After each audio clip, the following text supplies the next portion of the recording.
What's up, everyone? Welcome back to the Pack Leader Podcast. This is Season 5, Episode 6. I'm here with my special co-host today, Kale Schrader. How we doing, man? I'm doing good. How are you? Good. I literally just texted Kale about an hour ago. I was like, hey, man, you want to jump on and co-host the podcast with me? He was like, yeah. So I'm excited to have you on. As everyone probably knows by now, unfortunately, you weren't able to finish the season with the injury. You might see the crutches over here to his right.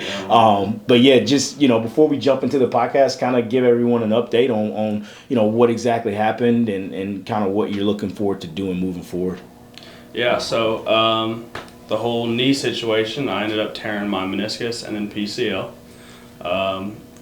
As of yesterday, I'm 3 weeks post-surgery. It's going pretty good. I'm feeling pretty solid. So looking forward, I'm just trying to help support our guys going to nationals and then kind of look to transition into the real world. Yeah, and it's coming quick, man. So, yeah. But yeah, Kale, like you mentioned, just he's an online student for our grad programs. All of them are online, and one thing that you've done that I've really appreciated is just find every possible way you can outside of recovering from surgery to continue to contribute and give back to the team. And I think that's why you were voted captain, dude. To be completely honest, I think the guys know that you're invested in Newberry Wrestling, and to see you still step up in every way you can, even though your season was over, I think it means a lot to me and the guys too. So, what you got going on for spring break? So I think I'm going to make the trek home. My older brother's getting married in a week or so I'm pretty excited for that. Long trek to Missouri. Yeah, usually about 15 hours, but I think it's going to be a little bit longer with the surgery, so. Gotcha. Cool, man. Well, let's jump into it. First thing, Block 2, all things Newberry Wrestling. I wanted to give everyone a pin pool update. Goals achieved. We were sitting steady at like $327 a pin for about a month and a half, 2 months. And we finally broke through the glass, reached our goal. We are earning $354 per pin right now. And the team currently has 109 pins. So, Caleb, you want to just kind of give everyone an update on who has the most pins and then who has the fastest? So, John Parker is number 1 with 14 pins. Caden Pelk is number 2 with 10 pins. We have a 3-way tie for third. That's me, Chance, and Damon. We all have 7 apiece, and I currently still hold the record for the fastest pin.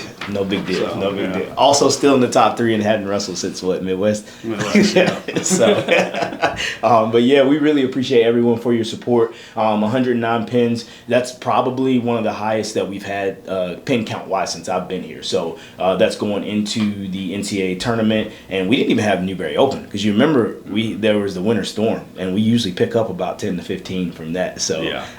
We rescheduled it for April, but definitely we crushed it this year. Yeah, no, it's definitely the most I've had since I've been here. So, but yeah, shout out to all the pin pool members. Really appreciate you guys stepping up and giving to the program to make sure that we can have what we need to supplement the small operating budget that all D2 athletic programs or most have to deal with. And especially some of the alumni that have come in clutch lately, like Travis Sheehy was a pledge that we got most recently, Jared Holiday, and a couple other people on this wall that I reached out to, and you guys stepped up and made it happen, and I really appreciate it. If you want to continue helping support, even if you have pledged, you can copy and paste the pin pool link into your social media. You can text it out, you can email it out, and anyone who hasn't had an opportunity to join the pin pool can easily go on there and pledge. Like I said, we got about 2 weeks left of the season, and at the conclusion of the NCAA tournament, I usually give it about a week. I send out all the pledge fulfillment information, such as what dollar amount you pledged.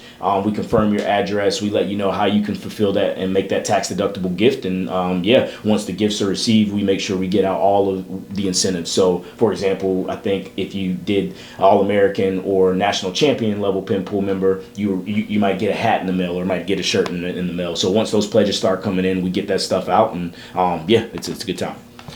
Moving on, we got our 2026 summer camps. Just a reminder that those are open for registration June 20th through the 26th. We have 3 different camps that we run. So the Takedown Elite, the Master on the Mat, and Vantage Wrestling boys and girls duels. The 20th through the 22nd is when we will host the Takedown Elite camp. Master on the Mat goes the 22nd through the 24th, and then the duels, adding girls in this year, will go the 24th through the 26th. You've worked, 1 or 2 summers doing it? Just one. Just one. But he can tell you it's a really good turnout.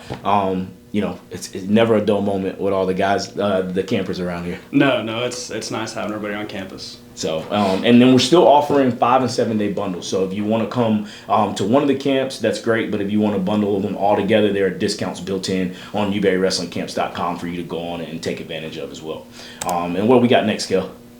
Next, we have our end of the year banquet. It's being moved to Sunday, April 12th at 1 p.m., and that's going to be at Still Horse. Yep, Still Horse Smokehouse located right here in town. They do a great job. Food's amazing. And on the original calendar, we were going to have it earlier in March on the 27th, but I needed to move that because that's the NHSCA National Tournament, so I want to be out there recruiting. And so, yeah, we moved it to April because I also don't want to do that first weekend in April. That's Easter, and a lot of people are going to church back home with family. And so we actually moved the Newberry Open that got canceled back in January to April 11th, and we're turning that into a freestyle tournament. So a nice plug for that too. If you got anybody that's preparing for the U.S. Open, April 11th, you can come get some match reps in preparation for that. It'll be U20 men's freestyle and Greco, and then we'll also have a women's division as well. But since we're already here that weekend, we'll wrestle on that Saturday, and then we'll have our banquet on that Sunday. So any of the Olympic level Pimple members, you get an exclusive invitation to that. Come eat the meals on us, and we'd like to celebrate you for your support, and that's the main reason I wanted to talk about that on here. So hit us with the rankings, Kel. What do we got? Rankings. We got Ricky Springs, number 14 at 125. We also do think they're going to be moving up with new rankings coming in the next week. Yep. And we got Bo Perkins at number 15. Yep, and those are, so the NWCA, Ricky's at 14. And like you said, I think we actually have a rankings meeting today to get the national tournament seeded. So I foresee both of those guys to move up in the NWCA rankings. And then on the open mat, Ricky's slid up to number 11 and both slid into number 15. So shout out to those guys, our two national qualifiers going to represent the team next weekend. Next up, I wanted to jump into our competition recap. So we finished the season with a dual meet record of 12-5 on the year. We went 8-2 in the conference. And the biggest takeaways, and I'll let you give me yours, but mine are honestly that we just have to do a better job at keeping our guys healthy. Man, I think that's been something, not an excuse. Everyone deals with it. You look even in our region, I look at Mount Olive, I look at some of these other teams, everyone battles it, but I think the challenge of all teams is how do you keep your guys healthy, i.e., I'm sitting next to one of the best heavyweights in the country who, didn't make it past Midwest because of those injuries. And so I think a lot of it has to do with that. And I think also, just to put it simply, our guys got to get tougher. The number 2, the number 3, number 4, even some of the number 1 guys, like I think just to put it plainly, we got to get a lot tougher as a program. Yeah, no, I completely agree. And obviously the big one is injuries. Yeah. I think that kind of shot us in the foot this year. Yeah, definitely. But looking ahead, we got a lot to be excited about. continuing to rally around Ricky as a freshman, true freshman qualifying for the tournament, and a lot of the other young talent and returning talent we have coming back. A lot to be excited about, and also just about the growth of our coaching staff. We're looking to hire a new assistant coach to come in, and a grad assistant. And then when you think about the fact that Cy Rainwright, who's the former head coach, he's also stepped in to continue working with us. That really doubles the amount of coaches that we have on staff, going from 2 to 4. And when you look at most of the top 10 teams in the country, those teams have 3+ coaches. So really excited about that. And, the other thing I've been kind of talking to people about is when you think about all the coaches that have been at Newberry at the helm or on staff, we're all Newberry guys. So I think being able to bring someone in from somewhere else with fresh perspective and new ideas could be awesome for the program too. So yeah, block 3. I was really excited to have Ernest Allen on the podcast this episode. He is a former alumni working at Merrill Lynch, downtown Columbia, and we had him on to talk about his non-traditional impact that he had on the team, but also an internship opportunity that he wanted the guys to know about and potentially take advantage of this summer. So I'm going to turn it over to Ernest, and I hope you enjoy. Not too bad. I like that background you got there, looking real official. Oh, yeah, thank you. Yeah, this office is pretty bare, so I was like, I'll put something up behind me. Nice. I support it, man. You working from home today, or are you in the office? I'm in office. Oh, I'm okay. in office. I'm in the building downtown, so we're like right across from the State House. All right. Nice. Well, listen, man, I know you're a busy guy, so I'm not going to keep too much of your time. We can go ahead and jump right in it. So everybody, this is Ernest Allen. Dude, it's great to have you on the podcast. For those who may not know you, can you introduce yourself and tell us what you've been up to since you graduated Newberry? Yeah, so I wrestled with Newberry from 2020 to 2024. Now I work as a wealth management advisor at Merrill Lynch, and I'm also a lieutenant in the National Guard, which is my part-time job, but due to what's going on over in Iran, it might become a full-time job soon. Yeah. Oh So no. we'll see how that goes. But yeah, that's pretty much me. Nice, man. Well, hey, you got your wrestling training to fall back on if needed, you know. Yeah, we'll see if that works with the bullets are flying. Probably not, but at least with the mental toughness aspect, you know. For sure, for sure. Nice, man. Well, yeah, it's great to, we obviously been keeping up with you since you graduated. I wanted you to just tell the listeners a little bit about what made you choose Newberry and what stands out when you look back at your time here. So what really made me choose Newberry was the 9-day wrestling camps that Cy used to run way back when I was in high school. And I don't think a lot of thought really went into it in the beginning. It was just, the Newberry wrestling team was doing pretty good. It was close to home.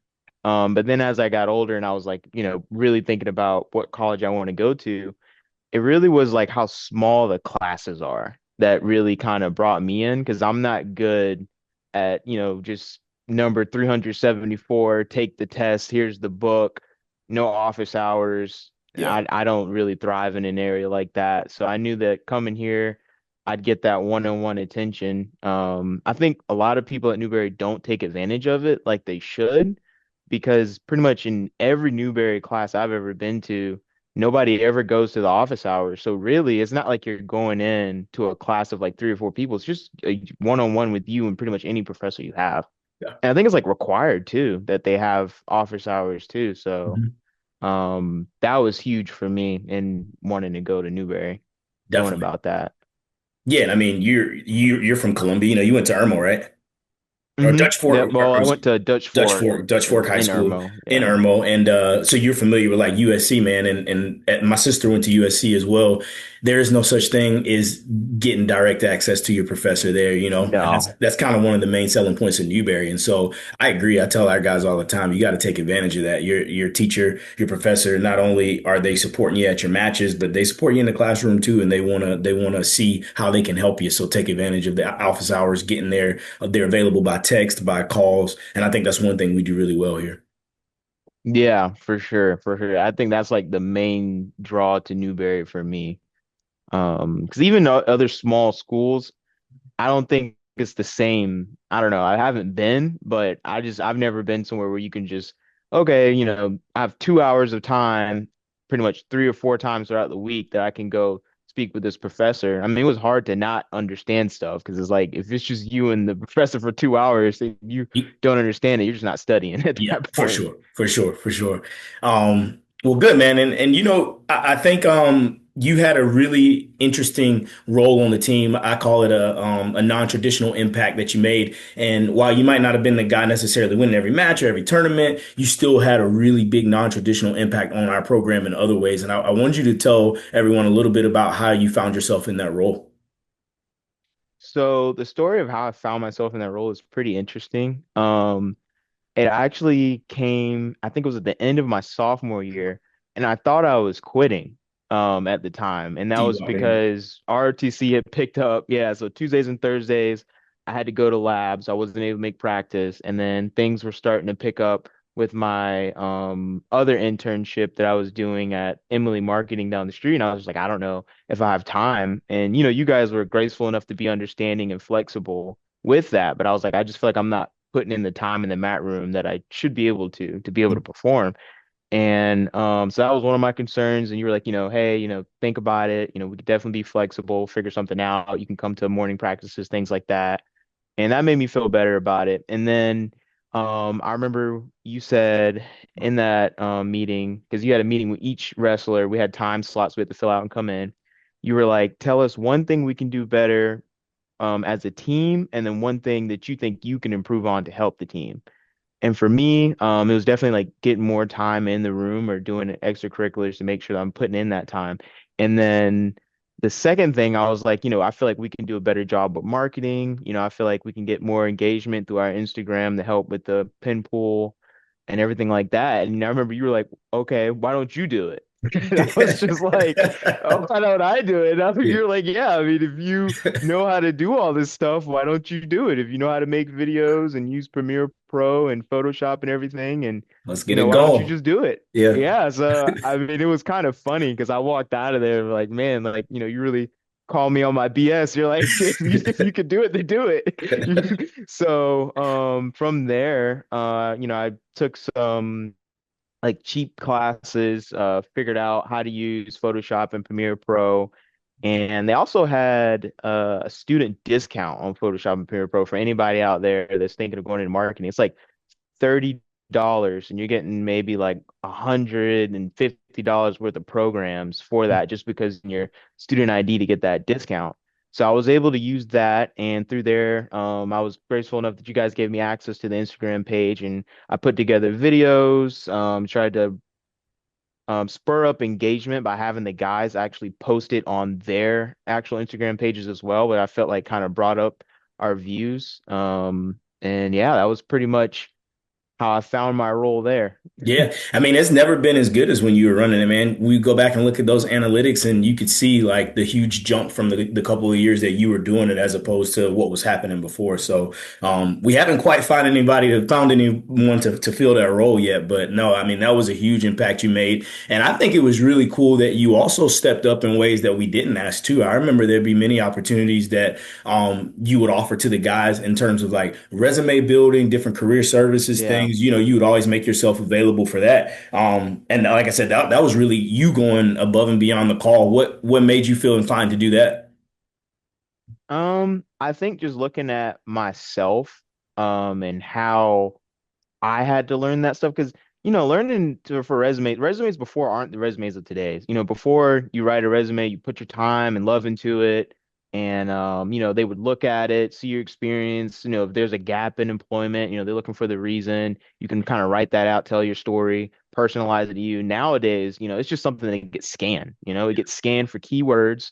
If the keywords aren't there, then no one's ever going to look at it. So you can have like the greatest resume ever, but if it's not structured to where the AI can like scan it the way it needs to be scanned, you're just not going to get any hits. So once I kind of learned that, I felt like it was my duty kind of, if I've got this free time and I'm doing marketing stuff, I'm not going to the practices as much, then, I need to make sure that the guys know about this and all the knowledge that I have is made available. So yeah, I was able to help a couple of guys on the teams with that.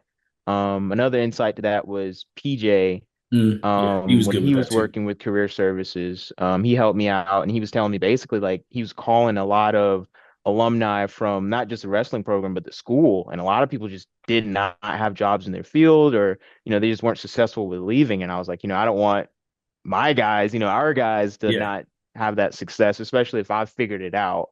But I'm not gonna say I've figured everything out, but I definitely had a lot of friends that kind of knew those paths and internships and development programs and how to apply to them, when to apply to them.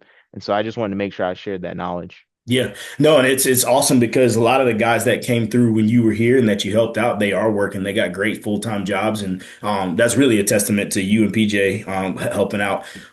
Me and Blanton would always laugh because you mentioned about like how you found this role. Is we always like dumb it down to like, yeah, he walked in here and he thought he was gonna quit, and we were like, nope, Yeah, yeah, nope. yeah, There's other ways to contribute, and because at the end of the day, there's only 10 starters, right? And so, yeah, what are the other 30 to 35 guys doing? Obviously, you want to go to a room, scrap, be a good practice partner. There's grades, but I talk to the guys a lot about how are you contributing to the collective otherwise, even if you aren't the guy scoring points right away. And I think you are yeah. like the shining stellar example of what that can look like. And so, yeah, no, I really appreciate it, No, I man. appreciate it. How do you find yourself using your, I guess, experience wrestling in college in your field today? I would say definitely in terms of, understanding that the minimum that you can do isn't like the standard, if that makes sense. Don't go in and do the bare minimum. I remember that was a big thing that you and Blank would hit on. Like, you can't just come in here during practice, leave, and then think like, you're going to be starting, you're going to be great, you're going to be this. You're going to have to make sure your eating habits are right. You're going to make sure you're going to the weight room. You're focusing on the technique and the things you need to work on, And I think that was really big going into my professional career because I wasn't always looking to just do what I heard. A lot of people they go through life, hey, apply for the job. Hey, you've got the job. For me, I'm always looking for ways to better myself, to innovate, ways to kind of expand beyond what my role really demands. And I think Mhm. in wrestling, you really learn that because that's the only way you're going to be successful is if you're going above and beyond. Yeah. So definitely that. And then I would say, Blanton's saying of like, I think he'd say like, get the easy things right, Mhm. that's super big because I think sometimes you can get overconsumed with trying to do this, that, and the third, where you're not showing up on time, you're not being consistent and doing the things you need to do, meeting your deadlines. And so, showing up late to practice and running that, what was it, like 4 miles with the 45 on Mhm. your back, The play, yeah, yep. and then that teaches you to be on time. Yeah. So, It won't be late I'd say again. a lot of good lessons came out of that. Yeah. I remember me and Nolan ran that. It was terrible. He was just at practice the other day, man. He's another one that's doing that's crushing it right now. Yeah, he is. He's doing great. I've been keeping up with Nolan. Nice, nice. Well, obviously wanted to shine a spotlight on you, having been a pack leader when you were here, but you also reached out about a month or two ago, about an internship, a Merrill internship opportunity, and I wanted to take this opportunity to have you tell us a little bit about that. As far as what the Wealth Management Summer Analyst Program is about, and how people can apply and all that good stuff. So I'm gonna turn it over for you to do that. Okay. Yeah. So essentially, the wealth management summer analyst program, you're going to be shadowing advisors. So it's going to be a lot of, coming in, figuring out how the different transactions are processed, figuring out kind of what the different forms are, a lot of the lingo. I think that's a big thing coming in that was hard for me was just Mhm. kind of understanding because you know what a retirement account is, stocks and bonds, but you don't really know how the two interact, And if I can like ask, what, my bad, I didn't mean to yeah. cut you off, but if I could even back up a step and just like wealth management for dummies, for people who think they might be interested in applying but have no clue what it is, they're business majors, and you know how business is. There's the umbrella is so massive with the amount of things you can do under it. So if Mhm. somebody's just even exploring that option, but they're not too familiar with what wealth management is, kind of break that down really quickly before you keep going. Okay, I'll just say it's asset management.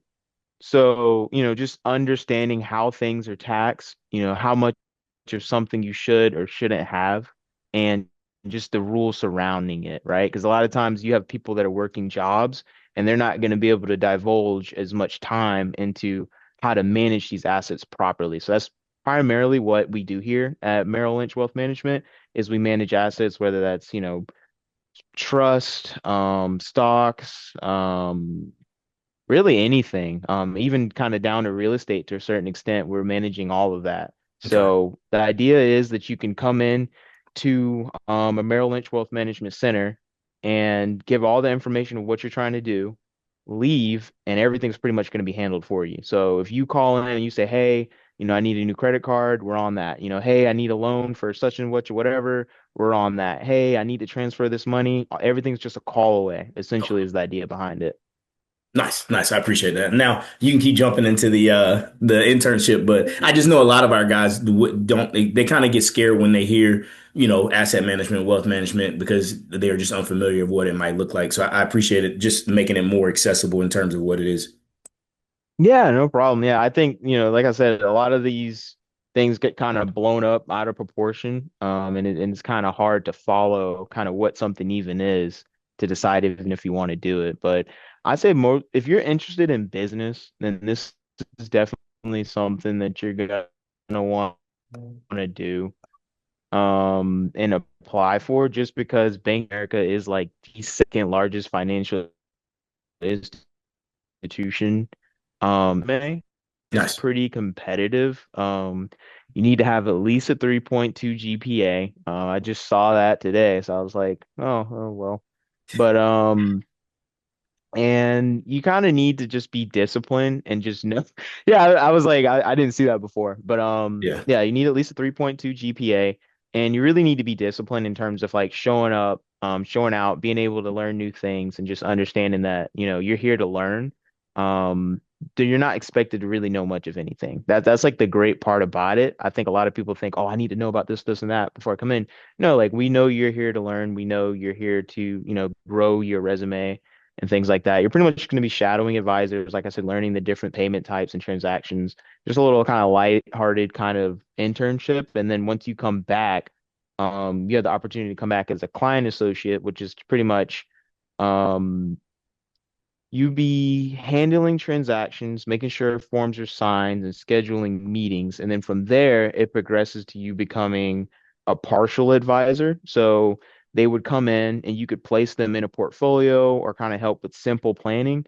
And then from there, you go to be a full financial advisor where people are coming in and they're like, hey, I want to set up a trust. I want to leave such amount of money to my children. And right now I have a problem where I feel like I'm paying too much in taxes. I need some tax aware investments. You can get really in the nitty gritty, but the good thing is this is a stepping stone. And I think that's the most important thing you can look at. And you Hmm. don't have to become a financial advisor through this program. You can pretty much get anywhere within the bank. This is just somewhere for you to step your foot in if you want to get into finance. Nice. That's awesome. And what does the timeline look like? You mentioned there's certain, I guess, levels that you get to first coming in, just shadowing, not as much hands on. But then, you said when you come back, is that like the following summer? Is that in a couple weeks? Yeah, usually it's like the following summer, so you'll get invited to come back again if they Okay. think you've done pretty well, or you can just apply again. Mhm. Sometimes there have been people who haven't been invited back, but they applied again and they were able to get accepted. Nice. But the timeline for that, the application process closes March 30th Okay. of 2026. So that's like the end of this month. You definitely want to make sure you get those applications in, take your time. If someone wants to send their application to me just to look at it before they submit it, feel free to do that. You can give them my email, Okay. and I'll look at that for them. But this is for the summer of 2027. And the main theme you're going to notice, even not with just Bank of America and finance, is for these big corporations, you're going to want to apply like the year before. Like you can't wait until your senior year and think you're going to get a great internship because you're not. Wow. The Okay. time to apply for those internships is going to be your junior year. Gotcha. And one major thing I just kind of want to hit on is don't graduate college thinking you're going to get a job. That's just not how that works. The degree um, it's like a qualification. It's like one thing on the list. Like if you look at the list and it says, must be able to use Word. Like I'd list it as one of those things if I'm being honest, because Wow. you know they don't care. They see that degree. They don't. I mean, Right. it's No, I get bad. it. A Yeah. lot of people graduate and they think, oh, I've got this degree. Like for nursing, I'd say is definitely like you get the degree, pretty much you get the job, right? I'd say for the military, you get the job. But for things like business, if you Yeah. don't have any experience, it doesn't mean anything. So I would say I would encourage anybody that's in college, if you don't want to do any kind of internship, I don't even think you should be in college, if I'm being honest. Yeah, that's good advice. And so that's good to know too that anybody applying for this internship this summer, they really wouldn't be starting until 2027. So you would Yeah. recommend then our rising juniors to go ahead and start applying because I'm trying to like Yeah. map out like basically if let's say I was going to join this program and I knew I had my eye on wanting to be at Merrill Lynch, I want to work there. I would want to start shadowing this and doing this opportunity my sophomore summer year, the summer after my sophomore year, the summer after my junior year. Let's see. So I think it said that it's for people who are graduating, and you can tell me, you'll know a little bit better than that with the guys. Graduation frame between November 2027 and August of 2028. So Okay. I'm assuming that would be sophomores and juniors, right? Yes. Yep. Sophomores and juniors. Okay. Gotcha. Yeah, No, yeah, that's that's helpful. what they're looking for. Okay. Yeah, because what they're really trying to do is they're trying to, and it sounds bad, but they're just trying to bring in people they can groom. They just want people who don't have experience at other firms, aren't going to come in, hey, I know this, this is how I normally do it. They just Mhm. want to bring you in and just build you up from the bottom. So they're not looking, unfortunately, really for seniors. Yeah.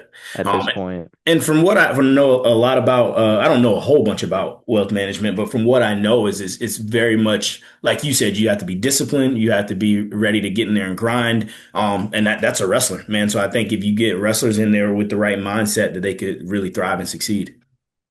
Yeah, yeah, definitely getting in there and grinding, doing the right thing when no one's looking. That's going to be huge because for the most part, in a self accountability, especially that you learn in wrestling, is definitely going to prepare you for this. And I think that's why, I reached out and said, any of the wrestlers that are interested, definitely because it's pretty much just me, I'd say for the most part. Like I have to tax things out. So if a client says, hey, I'm looking at a mortgage, does the bank offer any discounts? Or if they're like, hey, I need this form for, someone who's passed away so I can take control of their accounts. Like I have to go and find that form, Hmm. send it to them, tell them how to fill it out, schedule an appointment for them to come in to get it notarized. Like it's not some system that I just kind of send it off and do it. Right, right. So, and it's like wrestling where, you have your weightlifting coach, you have, your trainer, people who can help you, Hmm. resources that you have to then seek out, let them know what you need, and then come back.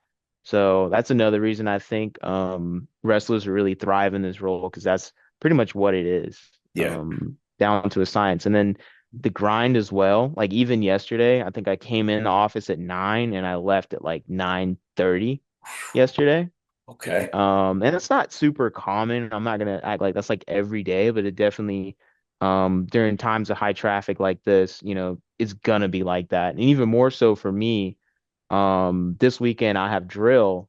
So, I'm actually gonna be working every day for the next 14 days. So Nice. that's, you know, I didn't realize definitely you were can't still be doing that. afraid of the grind. Yeah. Yeah, I didn't realize you were still serving, in the military as well. So that definitely is a lot to balance. Yeah, yeah, it's tough, but you get used to it, man. Especially when I was juggling like ROTC, wrestling, and my internship. Like that was a lot of different moving pieces to where Yeah. now it's honestly pretty easy, Yeah. to be honest. You kind of groomed yourself for it, Yeah, yeah. Nice, dude. Well, yeah, we got practice with the guys today at 3:30, and I had the info you sent me for it, so I'll make sure to give them the details, especially now that we've had a chance to catch up in person about it, and hopefully we get some Newberry wrestlers in there. Oh yeah, most definitely. Kind of shifting forward a little bit back on you. If you could go back and talk to yourself as a freshman at Newberry, what advice would you give yourself? I think the advice that I would give myself, in college, you're figuring out kind of who you are. You're trying to figure out like your value from, an outside perspective and an internal perspective. And I think you have to realize that, and it sounds bad, but like, I think very highly of myself. And you gotta realize like you're not S. Like you're not nothing, man. Like, you know what I'm saying? Like don't if someone's presenting you with an opportunity and it's free, like a free internship or something, just do it. Like, don't try to, oh, well, it's not paid, so I'm not gonna do it. And the only paid internships are in Columbia, and that's too far. There were a lot of times where I had to take internships without pay. At Emily Marketing, that first internship I got, that was unpaid.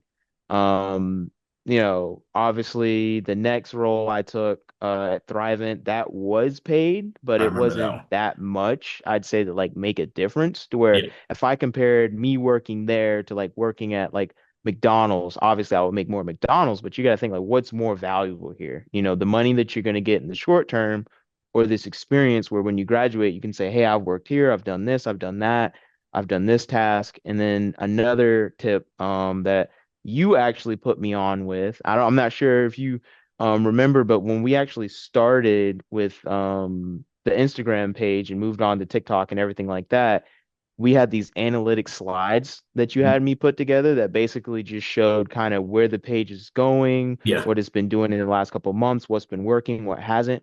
And through that, that was actually better than a resume because I was actually able to go into my meeting, my interview, and show them, hey, this is what I've done.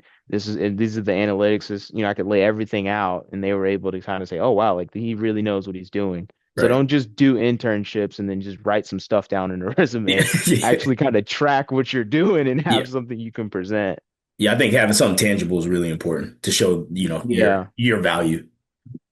for sure. Definitely. Well, no, dude, that's really good advice. This is one of the bigger graduating classes that we've had since I've been at Newberry, but we do have a really young group too. So, definitely advice that they can use. And, I just wanted to kind of back up. I know you mentioned, I just wanted to clarify this internship that you've talked about. That's in Mhm. Columbia, South Carolina, right? Yeah, it's in Colombia, but I think it's also in other places as well. Okay.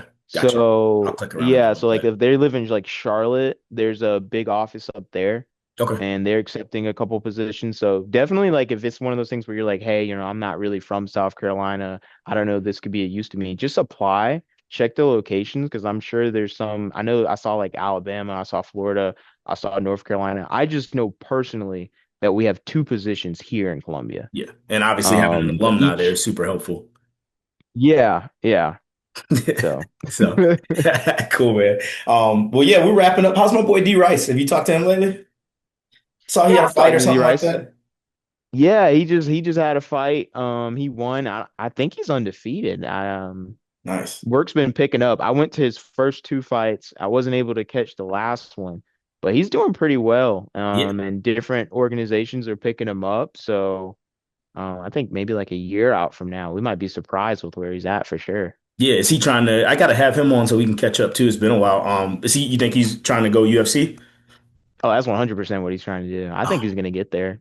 He's nice. he's he's dedicated. I mean, I don't want to put the guy's stuff out there, but like he's from last time I talked to him, he's like going to work in the morning, working till like so he's like getting up at like 7, running or something, going to work at like 8, and then he gets off work at like 6 or sometimes 9, and then he's going into spar and he's like repeating it the next day. Yeah. And this is like going on and on and on and on like every day. So, and he works weekends as well. Like, dude's putting in like massive hours on and off the mat. So Good Lord. he's dedicated. He's gonna get there. I feel bad for his girlfriend.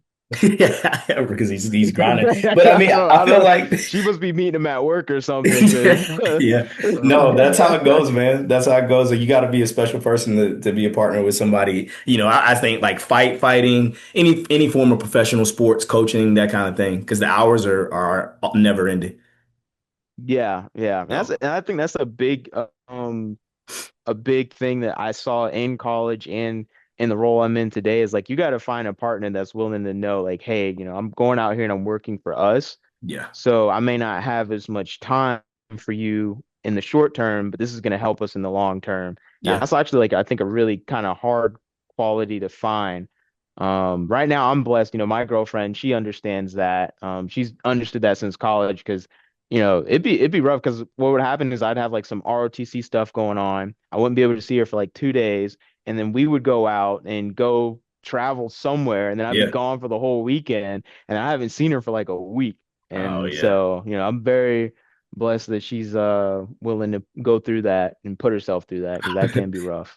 Definitely. And to find, someone that is, you know, just as fulfilled as you are in you pursuing your passion too. Because I think that's important too. Like, yes, it's important to understand that you're doing it for us, end quote, but also it's important that your spouses or your partner is just as happy that you're finding fulfillment in your career as you Yeah. are. You know what I mean? Because that shows real support, genuine support, I feel like.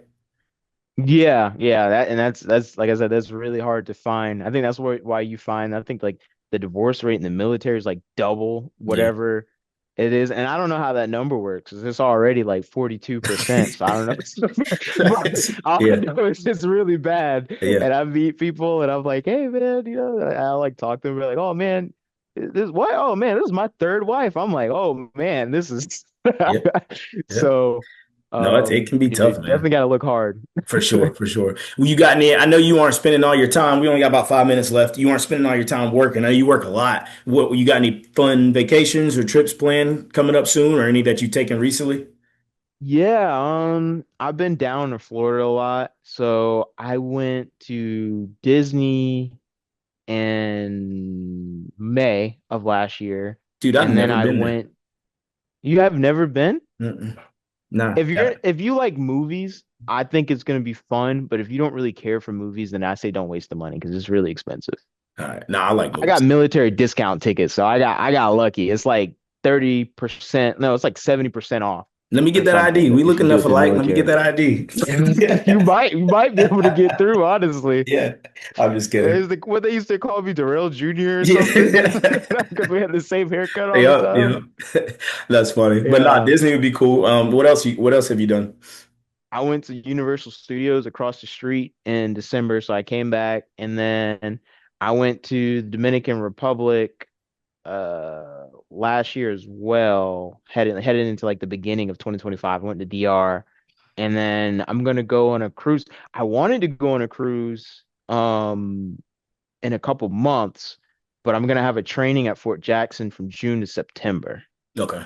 So I'm probably not really gonna have any vacations this year. Fair. But it is what it is. I used my vacations last year, I guess. Gotcha. Gotcha.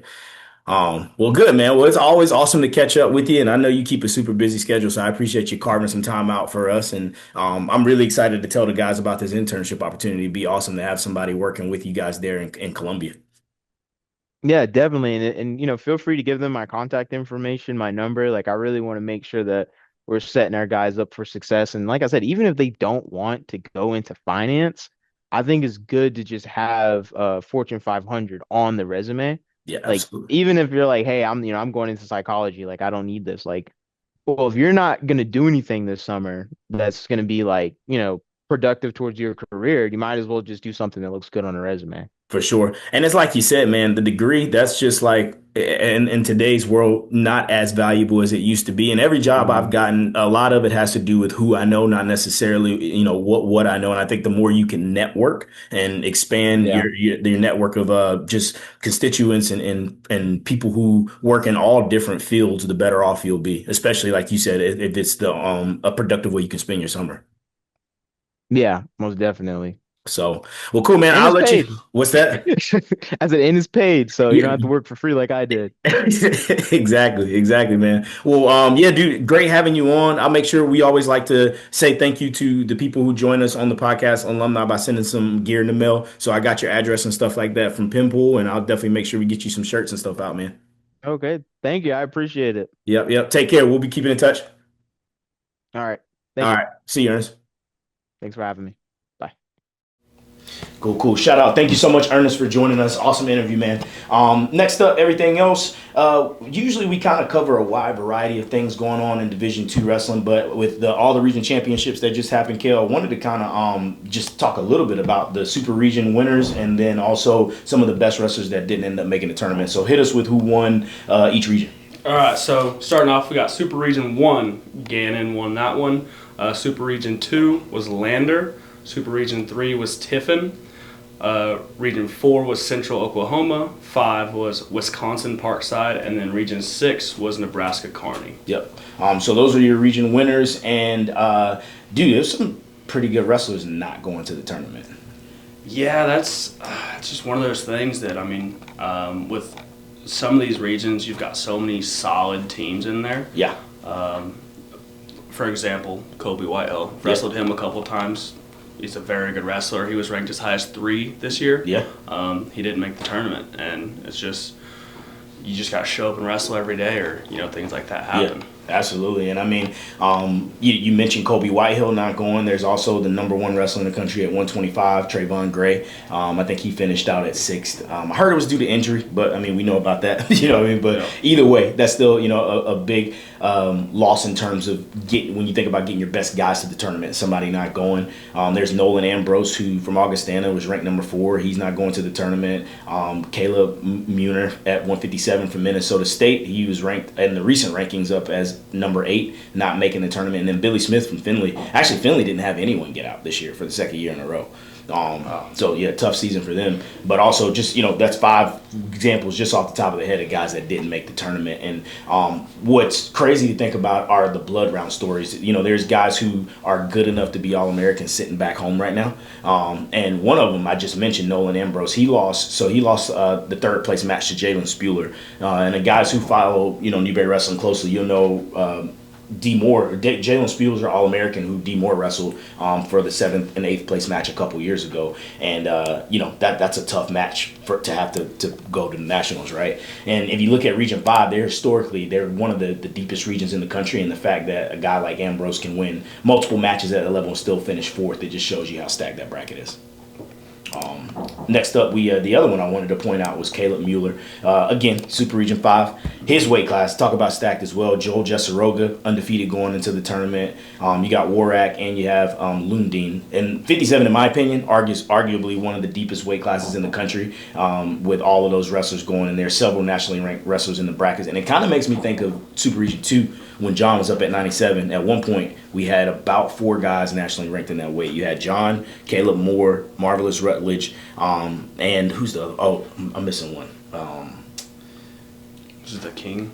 Bertrand, David Bertrand, all from Super Region 2. Yeah. So, yeah, I mean, you look at a lot of these weight classes, I mean, it's unforgiving. Only the top 3 go and qualify, and you can easily have 3 to 4 nationally ranked guys in your bracket. So I think when you look at some of the blood round stories, it can be as hard as your All-American round at nationals. So, but yeah, that's pretty much all we got as far as like the landscape of Division 2. Alex, hit us up with what's going on in Newberry. Yeah, so men's lacrosse, who's currently ranked 17 in the nation, took out Catawba, who's 16 last night. They won 15-11. Baseball is sitting at 7-2 in conference play right now, so that's pretty solid to start the season off. Both of our tennis teams are undefeated in conference play to start the spring. Newberry Track and Field had 2 conference champions, one triple jumper and another pole jumper, both on the men's side. I think you might have mentioned this before, but we have added flag football as an official sport here. So yeah, they're in the process of trying to hire staff for that and get it rolling for next year. So nice. Awesome. Well, appreciate that, man. So yeah, that's what we got for everything else. Next up, we head out to the cold state of Sioux Falls, South Dakota. And I kind of get a little PTSD when I think about it, because the last time Nationals was there, COVID happened. Really? Yeah. So we got there, we landed, we got a practice in, and then maybe like 2 or 3 hours after we practiced, I got a call from the AD saying, hey, you guys aren't wrestling, you need to get a flight back. So, I mean, can you imagine? Yeah, no. Biggest tournament of the year, and it gets canceled when you're there. Yeah. And I think I had a couple seniors on the team. This is when I was at King, and they didn't get that year back. Like, you only got the people who wrestled the next season got that year back. Yeah. So that was tough for them, but hopefully no pandemics this time around. So we head out. The tournament's on March 13th and 14th at the Denny Sanford Premier Center. The team rolls out next Wednesday, though, March 11th. We'll get there, get settled and acclimated, a few practices in, do some community service, and then, ready to rock and roll to get Ricky and Bo at the top of the podium. So I appreciate you guys listening. You can watch our podcast on YouTube, but if you're busy and on the go like me and Kale, you can stream us on Spotify and on Apple Podcasts as well. If you're not giving us a follow on social media, please do that. We're on Instagram and Facebook and also X. So I appreciate the support, and we'll see you next time.